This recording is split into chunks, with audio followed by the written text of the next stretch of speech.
a former Royal Marine has been banned from working with children after he protested against illegal migrants. Jamie Michael, an Iraqi war veteran, was barred from coaching his daughter's football team after he posted a video online following the Southport murders where he describes some migrants as scumbags. Now, despite being cleared by a jury within 18 minutes, Jamie admitted he had spoken clumsily in the video.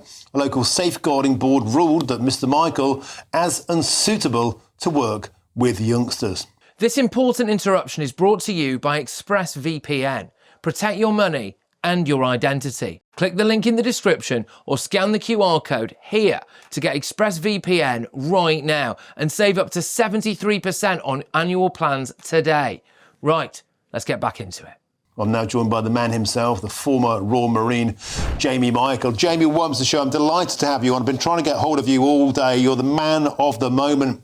Some people, Jamie, would just believe that this is an incredible injustice. You were cleared by a jury, and yet you've been deemed too right-wing to work with children. Yeah, exactly. It was a shock to me, Martin, after being found not guilty, just to find just weeks later having a letter from the safeguarding board saying that they felt that their decision to ban me was substantiated, even though that the evidence they looked at in that meeting was incorrect as well. They didn't seem to have even looked at my video, didn't seem to take into account the court case itself and the acquittal within 17 minutes. None of that was taken into account when they made that decision. There was numerous errors in the evidence. The police officer that attended the meeting actually said that the racial element of the charge had got dropped and that I had been charged with it was distribution of threatening, abusive and insulting words or images that were likely to cause harassment, alarm and distress. And now, I don't know where she's got that from, but there was multiple errors. Actually, during my court case as well, in the evidence that was submitted to the court, the name of my video was wrong. There was errors in the transcript.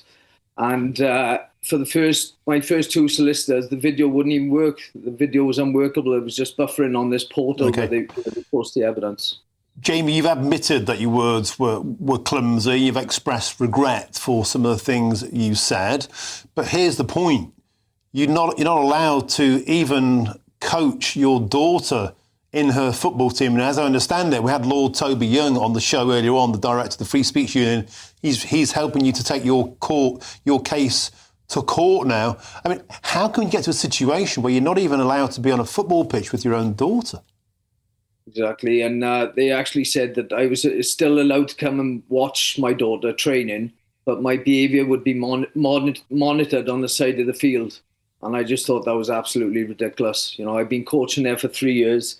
There'd never been any prior problems leading up to that. They said that I had been a good coach. I was good with the girls, and there was nothing. I passed all the DBS checks.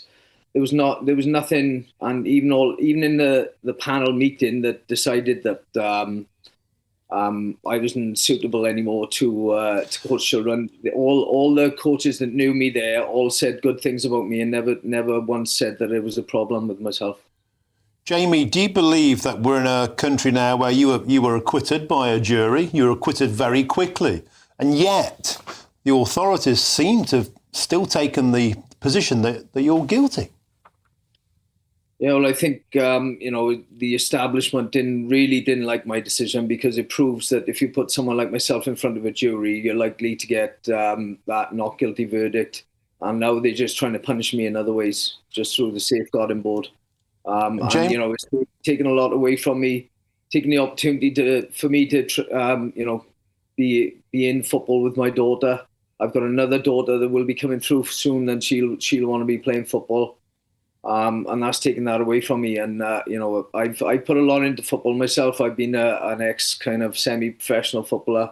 I signed with Manchester United as a kid. I still play veterans. I still play for the Welsh veterans now. And, it's just a massive overreach, I think, just because to me, it feels like they're acting like spoiled kids that didn't get their own decision. So they're trying to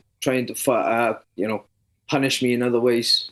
There's nothing more important than keeping your money and your identity safe online. And with so many VPN options available, choosing the right one can be pretty daunting. But this video's sponsor, ExpressVPN, is making the choice easier for GB News viewers. ExpressVPN is offering up to 73% off, plus 4 extra months free. That's top-level security from just £2.49 a month, and you're covered by their 30-day money-back guarantee. So just click the link in this video's description or scan the QR code now.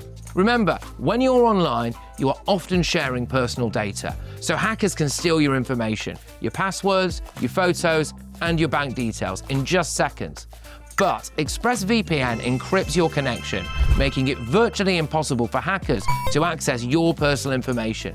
So why choose ExpressVPN? Well, it couldn't be easier to use. With just one click, you are protected. And ExpressVPN uses military-grade AES 256 encryption, which is the same standard trusted by the US government to guard their classified information. With their new tiered plans, you can protect up to 14 devices at once and manage passwords securely. Live chat support is available 24/7, and it typically connects you in under a minute with a real person. Click the link in this video's description or scan the QR code to get up to 73% off ExpressVPN, plus 4 extra months free. Start protecting yourself today with ExpressVPN. And Jamie Michael, what kind of an impact has this had on you? You're prepared to risk the ultimate price, your life, fighting for your country, and now you're being treated like you're a scumbag. Well, that's it. I've got 3 operational medals. I've been willing to put my life down on the line multiple times for this country, and then to have this happen to me. And the ironic thing was that I was looking out for the children in the first place. I just wanted to try and get a community meeting that we could so that we could try and implement some security on the schools and parks, because last summer, we had the Southport riots, but leading up to that, we had riots in Leeds and Manchester, and I just felt things were getting out of control. So the first thing I was thinking about was the kids, how we can keep the kids safe, because they are, they were the ones that got attacked in the Southport murders, and they're easy targets, kids. So that's what I was thinking to. Okay, Jamie Michael, we have to leave it there. Thank you very much for joining us. I understand you're suing the authorities for £25,000 for breaching your human rights. But of course, keep GB News updated fully on that case as it continues its journey towards court. Thank you, former Royal Marine Jamie Michael, for joining us. Nigel Nelson, quick reaction to you, from you to that. It seems astonishing that a decorated veteran is being treated like some sort of pariah. Yeah. However, there's a lot we don't know. So what happened was the Safeguarding Board met after his acquittal and decided that he should be banned from being a coach of the girls' football team. We don't know the reasons behind that decision. And the reason we don't know is because Jamie is suing them and the whole thing will be taken to court. When it appears in court, we will hear why the Safeguarding Board made that decision, and the court will decide whether that decision should be upheld. But this is the case of a jury clearing a man in just 17 minutes. But the authorities here don't seem to want to take that.